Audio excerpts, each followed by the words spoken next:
வணக்கம். இது உங்கள் தினக்கதிர். தமிழகத்தில் துணை முதல்வராக உதயநிதி ஸ்டாலின் பதவியேற்க வாய்ப்பு உள்ளதாக அனைத்திந்திய அண்ணா திராவிட முன்னேற்றக் கழகம் தமிழகத்தில் ஆளும் திராவிட முன்னேற்றக் கழகத்தை விமர்சித்துள்ளது. உதயநிதி ஸ்டாலினுக்கான தகுதிகள் குறித்து அதிமுக தலைவர் ஜெயக்குமார் கருத்து தெரிவித்துள்ளார். துணை முதல்வர் பதவிக்கு உதயநிதி ஸ்டாலினின் ஒரே தகுதி அவர் முதல்வர் ஸ்டாலினின் மகன் என்பதுதான் என்று ஜெயக்குமார் உறுதிபட கூறினார். மேலும் உதயநிதி ஏற்கனவே மாநிலத்தின் மறைமுகமான முதலமைச்சராக செயல்படுகிறார் என்றும் சாத்தியமான நியமனத்தில் நேசத்துக்குரிய அடிப்படையை வலியுறுத்தினார் என்றும் அவர் கூறினார்.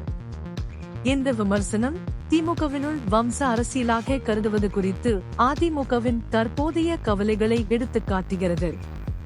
திமுகவில் உள்ள பல மூத்த உறுப்பினர்களில் ஒருவரை துணை முதல்வராக தனது மகனுக்கு பதிலாக ஸ்டாலினால் ஏன் நியமிக்க முடியவில்லை என்றும் ஜெயக்குமார் கேள்வி எழுப்பியுள்ளார்.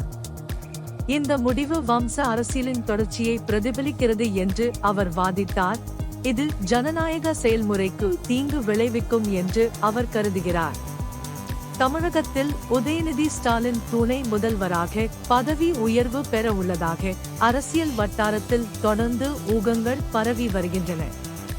அதிமுகவின் கருத்துக்கள் இந்த சாத்தியமான அரசியல் நடவடிக்கையின் சர்ச்சைக்குரிய தன்மையையும் அரசியல் நியமனங்களின் தகுதி மற்றும் பரம்பரை பற்றிய பரந்த விவாதத்தையும் அடிக்கோடிட்டு காட்டுகிறது.